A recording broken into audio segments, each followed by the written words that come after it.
Kimberly Wedgeworth with Town and Country Realty. Also your Denver NAREB Vice President. We're out here at this homeownership summit, bringing you the information. Banks are in the house, insurance brokers are in the house.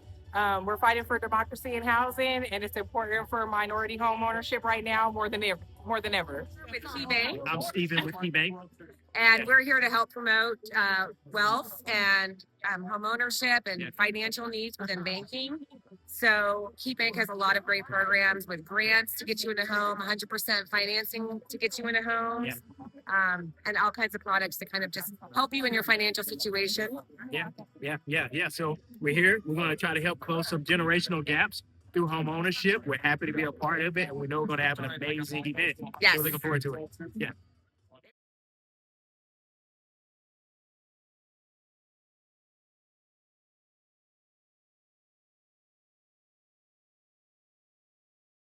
I'm Cheryl Brown, President, Mortgage Loan Originator with Pinnacle Lending Advisors. It's a new mortgage company that I started a few months ago after leaving U.S. Bank. I've been in the business, in the mortgage and title business for about 40 years, managing small and large entities. And I'm also a seasoned underwriter, DE certified, as well as VA SAR. And Pinnacle is a full service mortgage company. We do all traditional loans, FHA, VA, USDA, Fannie Freddie, conventional loans.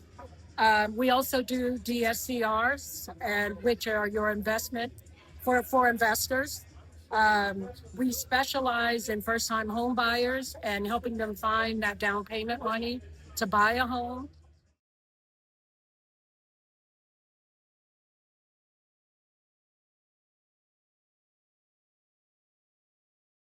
Here at the summit, celebrating if you're looking, building generational wealth, if you're looking to buy a home or develop a home, we got land developers here like myself that can build your home. We're excited. You need to come out and make sure we get out of the rental business and you have home ownership that have generational wealth that you can send it to your kids and you can have your kids inherit it. We are awesome. We thank you. Hi, I'm Carol Reed. I am with Mondo West Real Estate. I'm also representing DMAR, which is the Denver Metro Association of Realtors. We are here to really connect home buyers with those resources necessary. We represent everything in the Denver metro area. I personally am a native to Denver. I grew up here. I live here. In fact, I live just a few blocks away. So it's really exciting for me to come out and get to represent.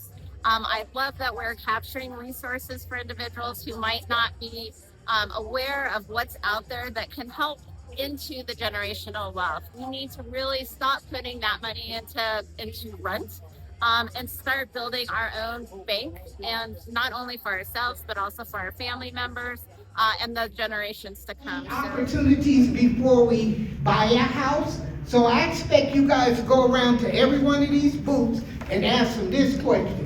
Exactly what you got on your shelf.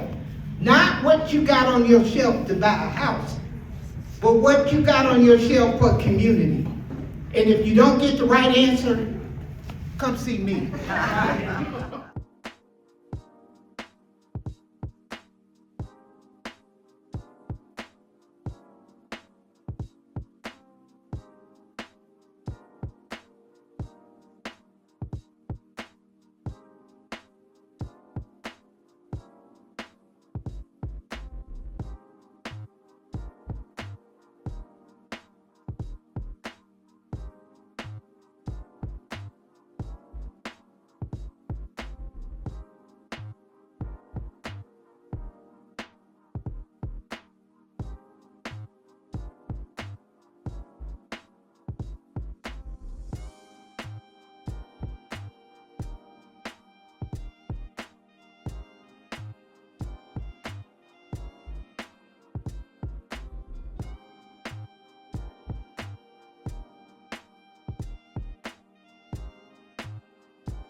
Shared Power Project ICU is a homeownership program for women, empowering women to be homeowners.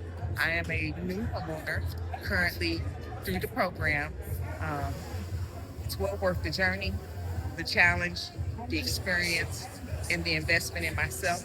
I encourage any and all women who have the desire or the want to become a homeowner to follow their journey and succeed in becoming a homeowner. Project ICU is a wonderful program, and I recommend it to any woman that wants to own her home. My name is Muriel Williams-Thompson. I am with NAREB, National Association of Real Estate Brokers. I am the vice chair nationally, but I have the honor and privilege to be on the executive board and be a past president of this awesome organization, Denver NAREB, also known as Denver Board of Realtists. So thank you for everyone who is here. I do want to turn things over to our awesome president, Ashton Williams, and he is our president for Denver Board of Realtists, also known as Denver NAREB. Today, we're so thankful for you coming, and thankful to all of our sponsors and supporters and vendors who are here today. Let's give them also a round of applause for their extreme and generous support. I would say the host for the building and the host with the most, Patrice Harris. She actually has a lot of history. She also is a realtist. That's true.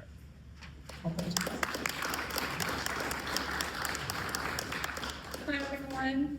Again, my name is Patrice Harris. I am a realtor. But I'm here to tell you a little bit about the building we're in today, which is Dahlia Campus for Health and Wellbeing. This area, so this building where Denver Health is across the street and where the senior housing building is across the street, we're all part of the Dahlia. And that area had a lot of Black-owned businesses. So it's really significant to Park Hill and the neighborhood. And so when that area went away, and it was pretty much nothing for several years, but when Wellpower bought this land and built Dahlia, the neighborhood was not so excited about a mental health center. So to kind of alleviate some of that stress and get the neighborhood excited about it, Dahlia became more of a community initiative. So we do have a community advisory board, and they're still active today and putting an input to the building, to the community. But that's how we got this big building that includes a 1-acre farm outside, a greenhouse. We have kids that need a dentistry, which is low-income dental care. We have a preschool. We have a day treatment upstairs, which serves K-8. So for kiddos who don't do great normal schools, we have that. And then of course we have our clinicians for mental health. So we have a lot going on in this. Take a moment of privilege for a second. Be Well is in the building, and I just wanted you to say a few words and some remarks. No, thank you all so much for having me. Thank you, Ms. Helen. I'm Sharita Hudnall. I serve as the director of our education, engagement, and training for the Be Well Health and Wellness Initiative. And we focus on all things social determinants of health, really training our residents on how the social determinants of health impact us individually and systemically, and how we can work collectively to bring about solutions that really impact our communities. We're going to be doing some work in the Park Hill neighborhood to really help outreach to community residents about some of the changes or some of the proposed changes and vision for Park Hill in a new community plan that'll kind of govern how things develop over the next 20 years. You know, that happens ever so often, and so we'll be in the community just making sure that we're touching base and we're on the ground, making sure folks are getting information and are aware and can be a voice in making sure that we're shaping the future of our neighborhood. So we look forward to seeing you all again. I am Simone Renee. I am representing Project ICU today.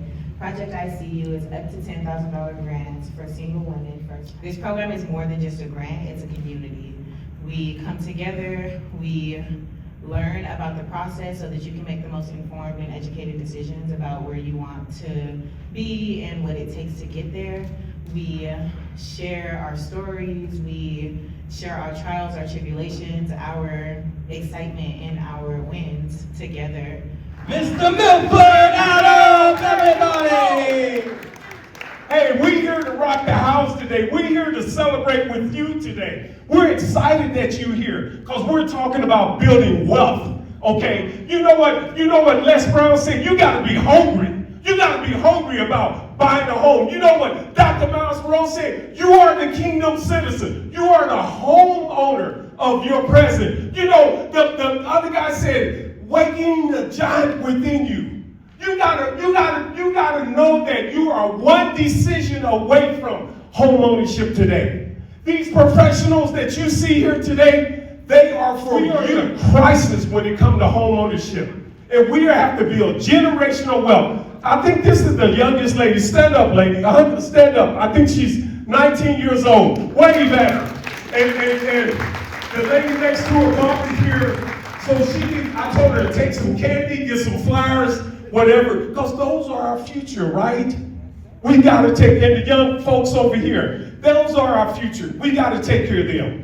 You are here to build generational wealth. What do you? And I was the first black president that ever was. So we are trendsetters. Lisa, come on up and introduce yourself and say hello to everyone.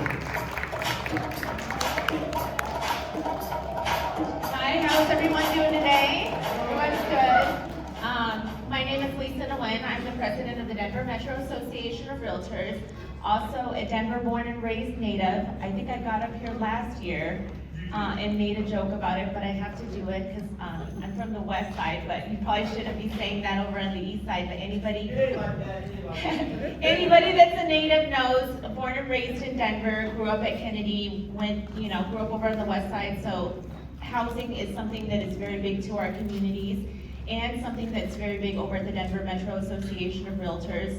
One fun fact about our association is that we are the only ones in the nation with 5 board seats, one for NAREB, ARIA, which is the Asian Real Estate Association of America, NAREB, the National Association of Hispanic Real Estate Professionals, the LGBTQ+ Alliance, and VA-REP. And so we are the only board in the whole country which has 5 voting seats at our association for each of those communities. And why this is significant is that we like to make sure that as we're voting for things that affect the community, we have the right people sitting at the table to make sure that those issues are addressed. So on behalf of the Denver Metro Association of Realtors, thank you so much for everything that NAREB does for the community. We are very, very excited to partner and also be there for the community. I know that right now is a very, very hard time. We don't want to sugarcoat anything.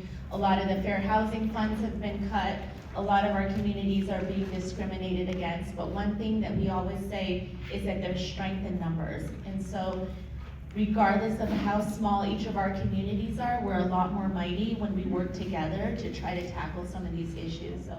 As far as KeyBank goes, I'm not really going to sit here and talk a lot about our products because I really want to talk a little bit more about some home ownership issues, but we do have a $5,000 grant for buying a home. It has to be your primary residence, and you do not have to be a first-time home buyer. It does depend on the location. Pretty much many homes in Denver and Aurora, that's kind of the primary area where there's a lot of qualifications for that, and as well as in the Springs and in Pueblo. We do have a 100% home purchase program, which you can do with a Deerfield, with a Chaffa, with another program to help you get into the home. So that's 100% financing, and when you have an additional, either our grant or the grants from Chaffa or the other down payment assistance programs, you're walking into the house without anything down. But it was very interesting about home ownership and about the gap between the Black and Hispanic population compared to the white population. That was one of the issues. That needs to increase. We cannot continue to let these other companies come in and buy these homes and rent them to us. We need to buy them ourselves. But the other thing that was very, very interesting, especially for our younger people in here, if you buy a home by the time you're 30, compared to when you're 40, you are basically gaining $120,000 in wealth just by that 10 years. So that's really important. The earlier you can get into a home, the more wealth you build. Another thing for you parents, more likely children of homeowners become homeowners. It's a cycle. They see that, they get the value of that, so they're gonna strive very, very hard to be a homeowner themselves. So definitely keep that in mind. you. My name is Helen Randall. I'm a vice president at Chase Bank. I've been part of NAREB, I don't know, a long time. But my thing is creating generational wealth. And I will tell you, he who owns the land owns the wealth. Say that with me. He who owns the land owns the wealth. And we want to own that land. Right now, Black and brown people, our homeownership has dropped significantly because we have people online like BlackRock telling us it's better to rent. You don't need to buy a house. You don't need to keep your yard. You don't need to do these things. And then what do?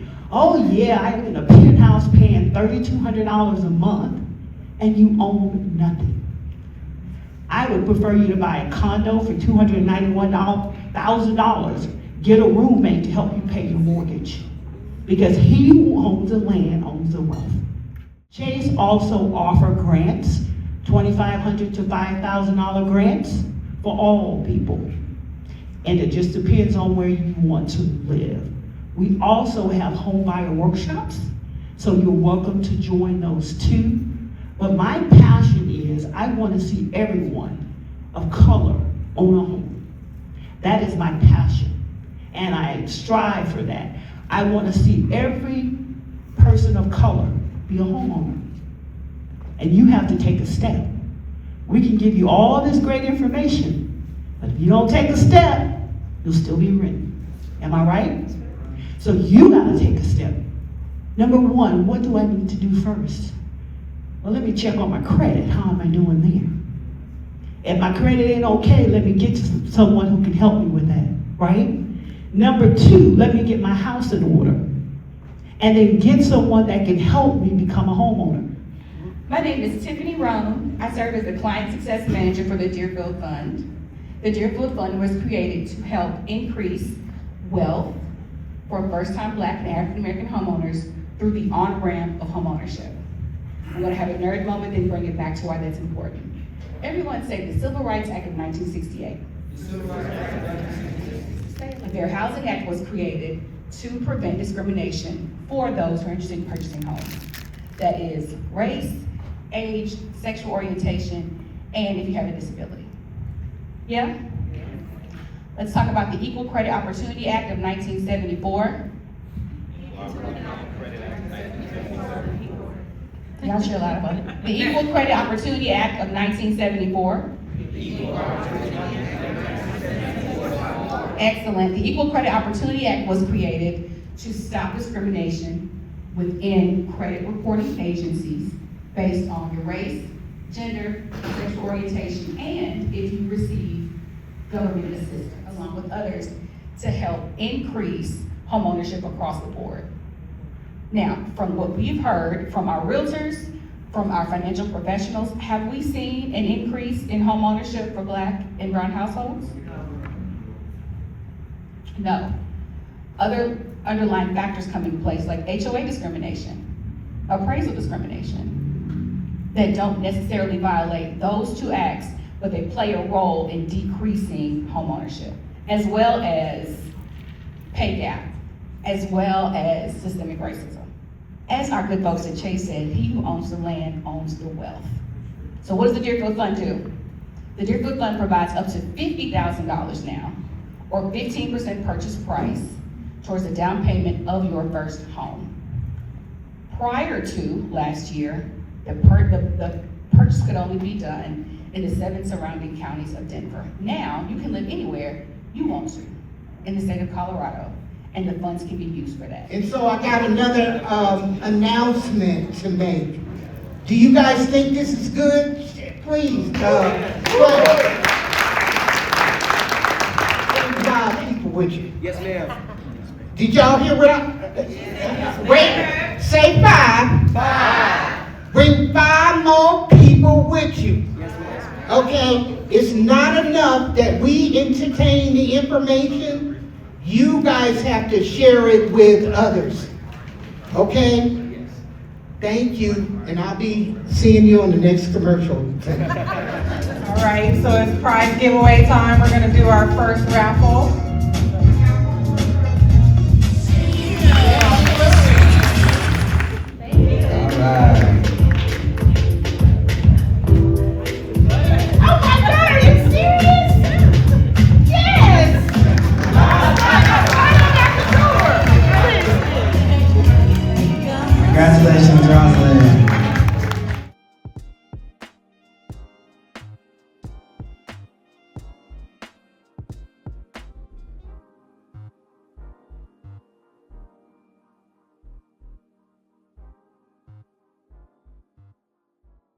Yes, Russ Foster with Bank of America.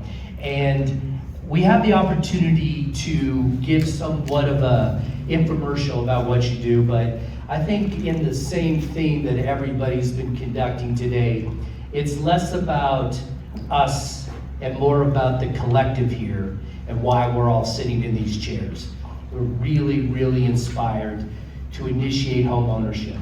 And at my bank, for sure, we've since 2019 made a commitment of $15 billion, we call the Community Home Ownership Commitment, to put people in houses and provide grants and education.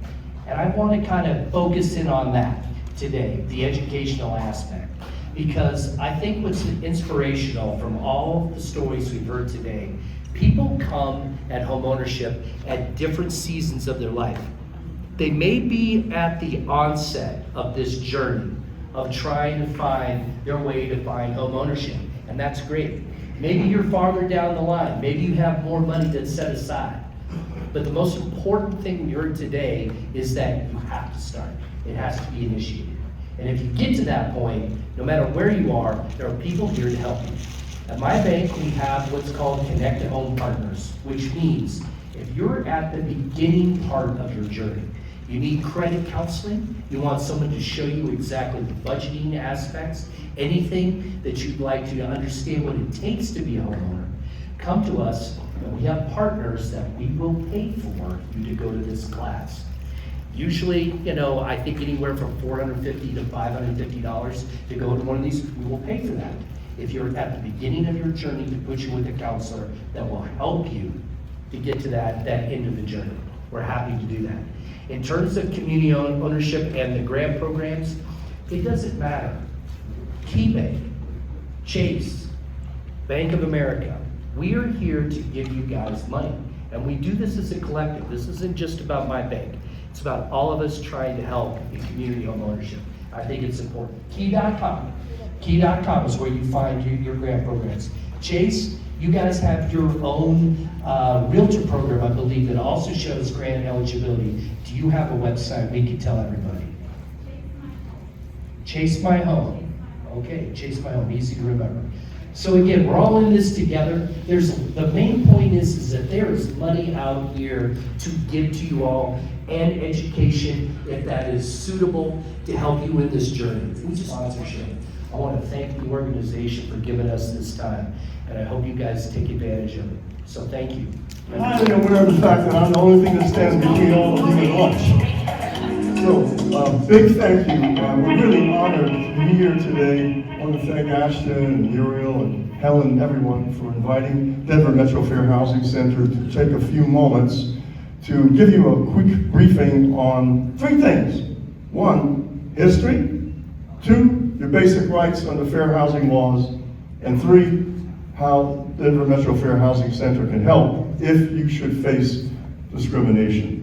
So number one, NAREB, Denver Metro Association of Realtors. These are our close partners in making sure that the fair housing laws are implemented in this state. And so learning number one is anybody looking to buy a home in Colorado or anywhere in the United States needs to deal with a realtor or a realtist, not just a real estate agent, because people who are members of these associations take a pledge to fulfill the spirit and the letter of the fair housing laws and all their behaviors in assisting you to buy a home.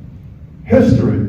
How many people here know which year Colorado adopted its fair housing law? Anybody know the actual year? 1969? Get closer. Anyone else? 79. No, you're off. You're going the wrong direction. Colorado passed its fair housing law in 1959. 9 years before the federal government. These are true pioneers in Colorado that pushed for these equal opportunity in housing. Senator George Brown, leader and the first black person elected to the state senate in Colorado, led the fight on the floor to pass that law. Barbara Cooper Smith, vice president of the NAACP in the 1950s, went down south with the multiracial, multi-religious group to assist the fight to desegregate the South, came back to Colorado and said, we have some business to do here.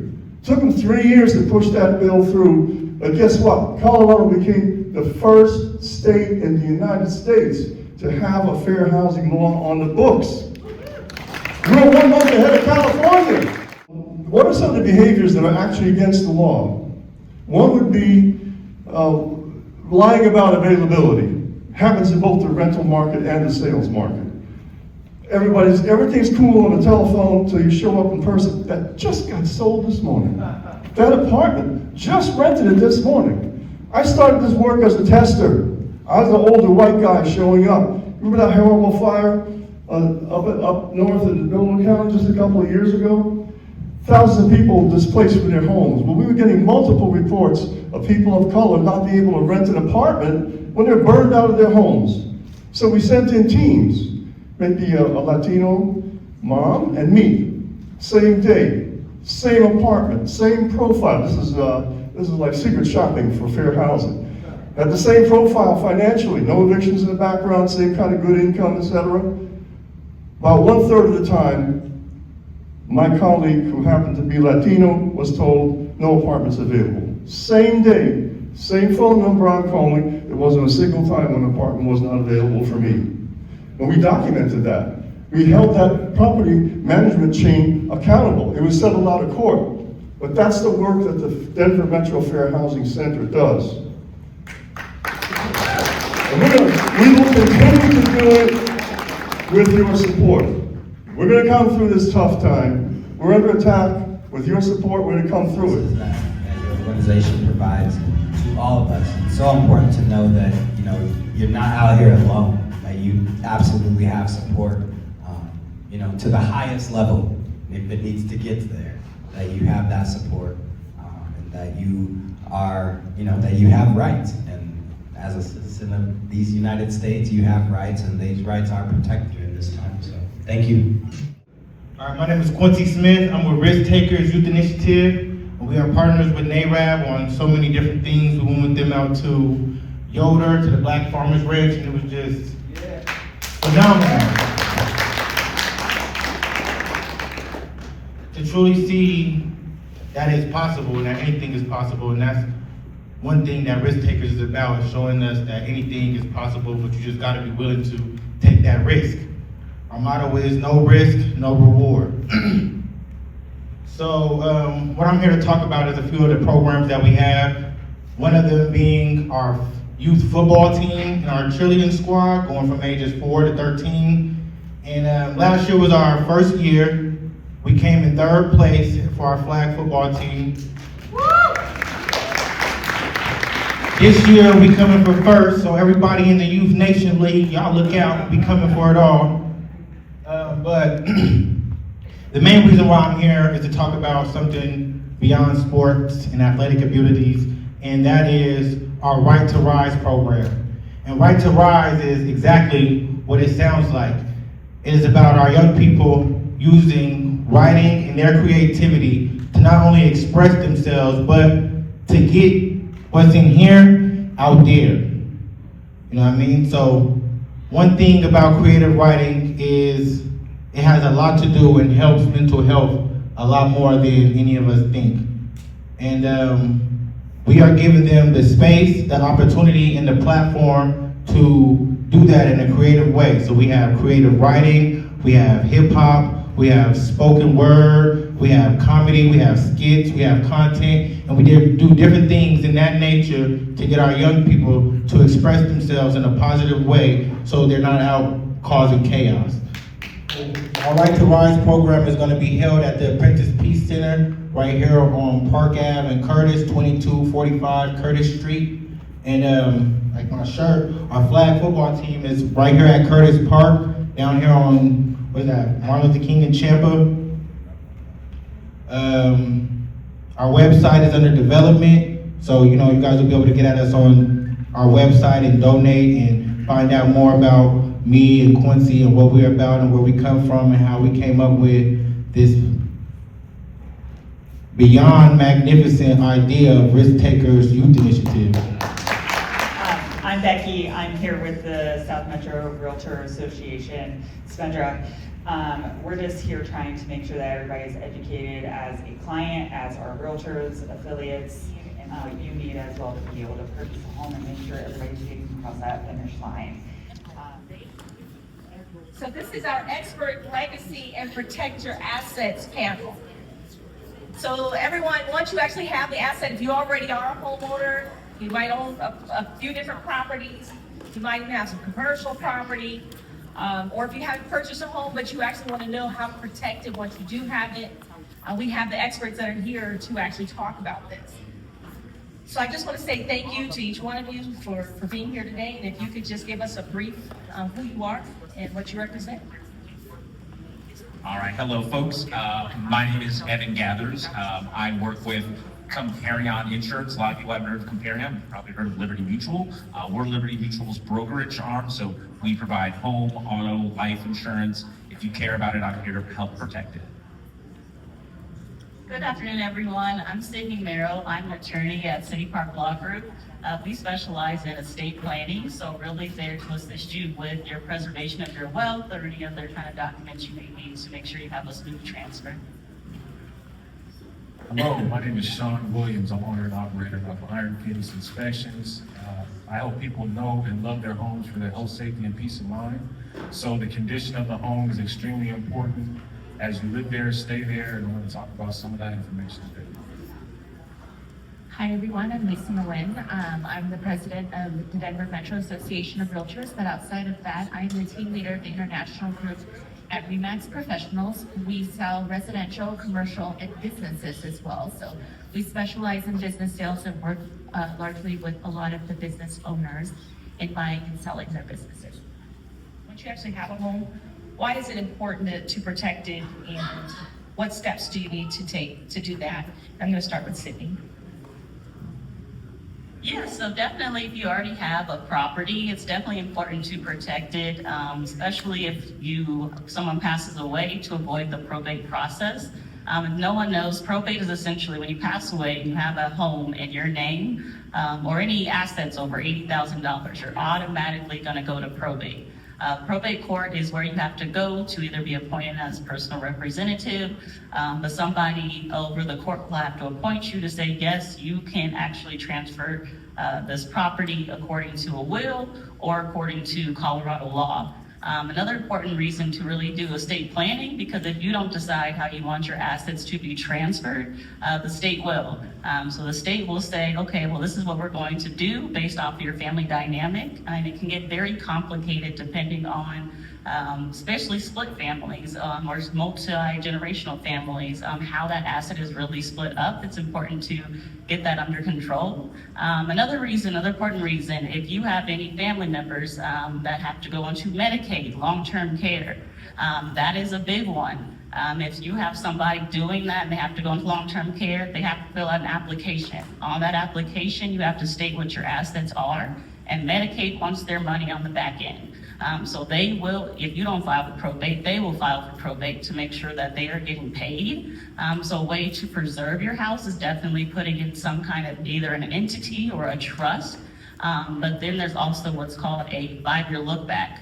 So a lot of people like to wait on the back end to say, well, my mom or my relative now has to go into long-term care, they're on Medicaid, what can we do? You're a little bit too late, right? We had to have transferred those assets prior to the 5 years.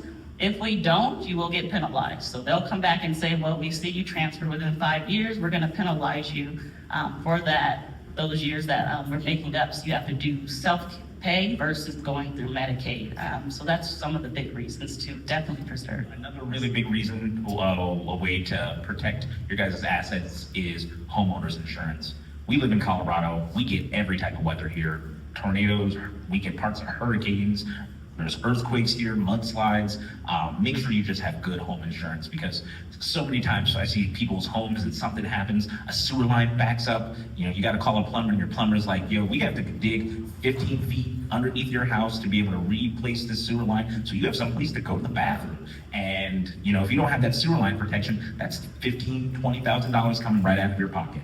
I hate when that happens. It happens all the time here in Denver, and I want to make sure that people are protected. And the second biggest one that I always tell people about that is like the most important and powerful part of my job is life insurance. A lot of people in our community are like, oh no, I don't want no life insurance. I don't want anybody thinking about me when I'm, trying to plan for me to die. But unfortunately, each and every one of us in here is gonna go to the grave. Ain't no way around it.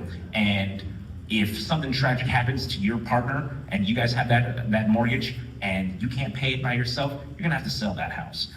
Make sure your loved ones are protected with even just a little bit of life insurance, because there's nothing worse. It's happened to me personally. When someone you really care about passes away, and so you have to grieve, then you also have to worry about finances.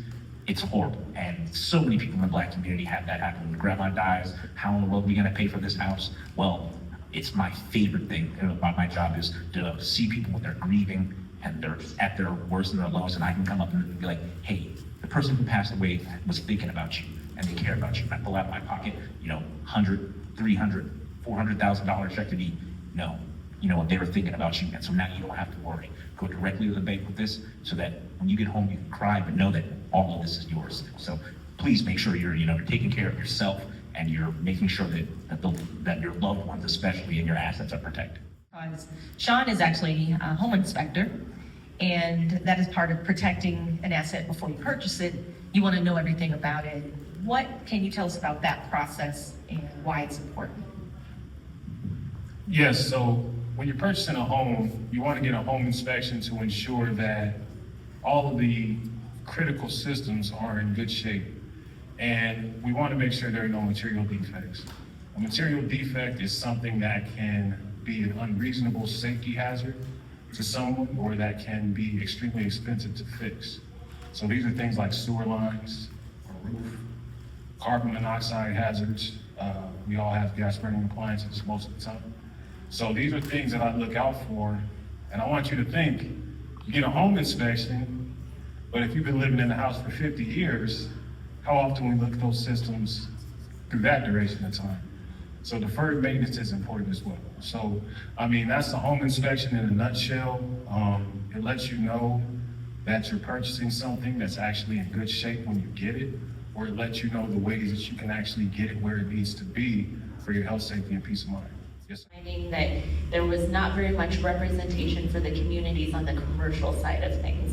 In regards to building and working with a lot of the commercial agents. So yes, we work in commercial, and then we also buy and sell businesses. So right now what I'm seeing is that a lot of business owners are also being affected by the economy. They are putting their life savings into opening this business and not being able to pay for food costs, and the rise in paying their employees and the rent costs, because a lot of taxes are being increased right now. That's a huge issue with being a homeowner, going in, having a certain tax amount, and a lot of our tax values are being doubled, and in commercial spaces even tripled. And so the taxes, along with insurance, are what's causing a lot of hardships for people. So as you're going in and becoming homeowners, know that maybe if you're buying a brand new home, for example, the tax that you see online is going to be based off of the land. But once you go and purchase the property, the year after that, the taxes will be based off of the assessment of the value of the home.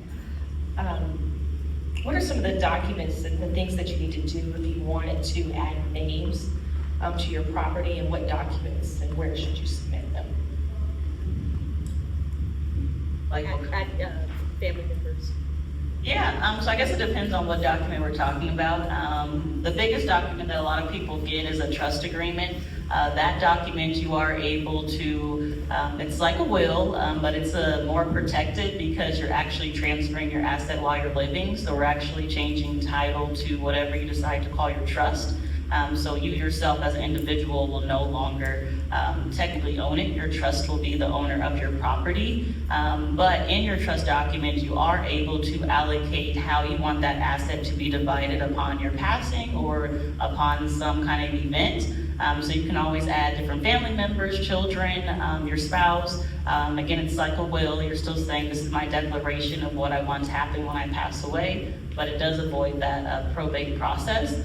There are different kinds of trust agreements. The one that you are able to amend is called a revocable trust agreement.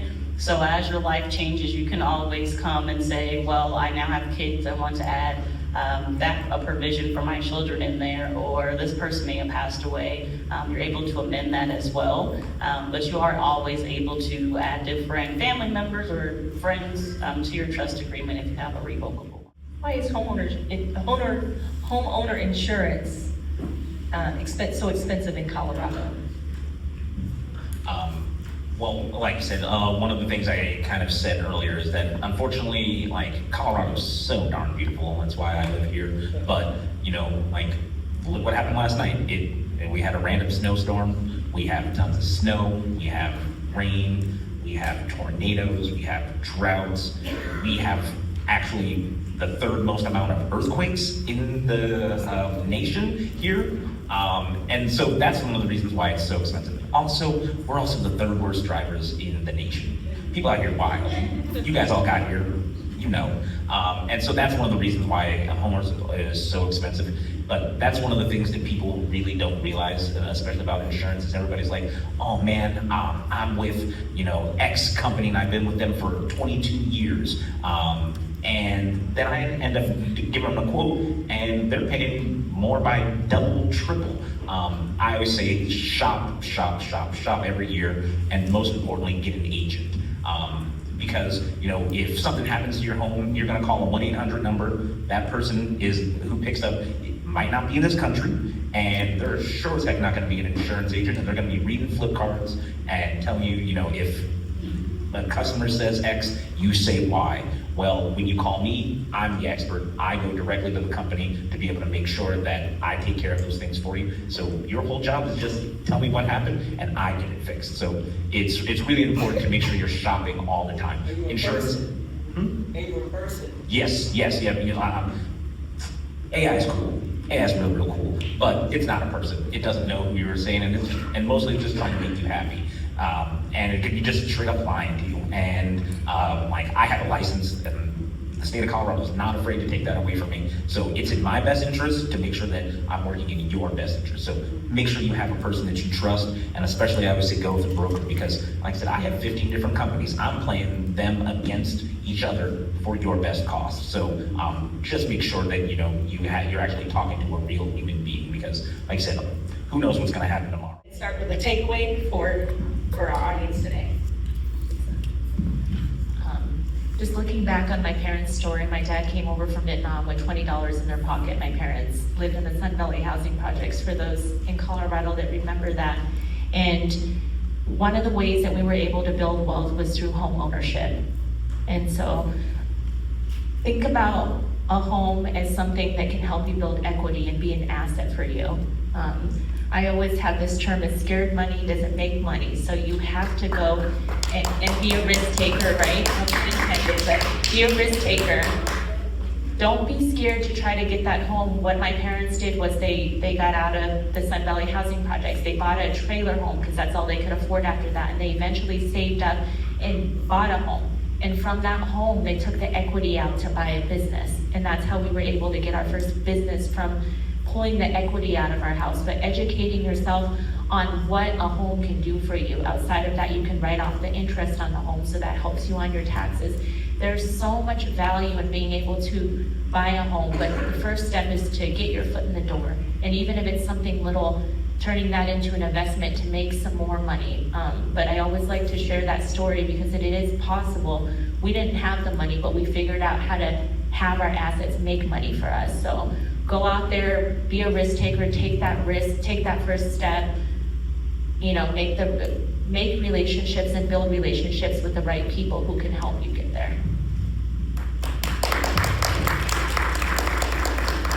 So my takeaways are twofold. I mean, of course, being is always wonderful, and it's good to see us grow as a community and people taking in information and using it for their greatest interest, which is owning a home and actually setting the foundation for their family. But my second fold takeaway will be a takeaway I want to give you to understand. When I say foundation, the foundation is important. So are roofs, plumbing, electrical, a number of different things. And I say that because, the difference between an appraisal and a home inspection is an appraisal is the value of the home, where an inspection is the condition of a home. And you have to understand that if the condition of the home is not great, it can definitely affect the value of the home. So if you own a home and you want to make sure that you preserve the value, you definitely want to make sure that you preserve the condition and that you're always trying to make it better. And that makes our community better because we have more beautiful homes that are more efficient, that actually work well. So those are just some takeaways that I hope you take from the home inspection. If you have any. My name is Sean Williams. Iron Phoenix Inspections is my company. I'll give you a card here a little later. But if you have any questions, please come and talk to me about it. But thank you very much.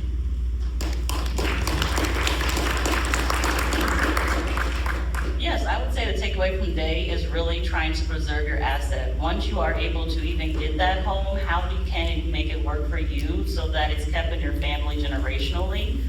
We are seeing now there's a significant wealth transfer that is going on in our community. We have now, especially my grandparents, or maybe some of your parents or grandparents are passing away and did have homes in Park Hill, where they actually, may have bought it for under $20,000 that are now worth a significant amount of money. And how are we able to use that to make sure it's transferred down properly and not having it where creditors are able to take that away from you or set up for college funds for your children.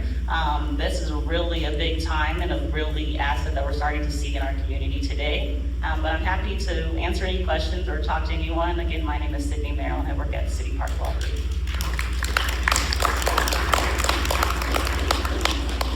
I would say that the main takeaway that I always tell people is just protect your assets and protect yourself.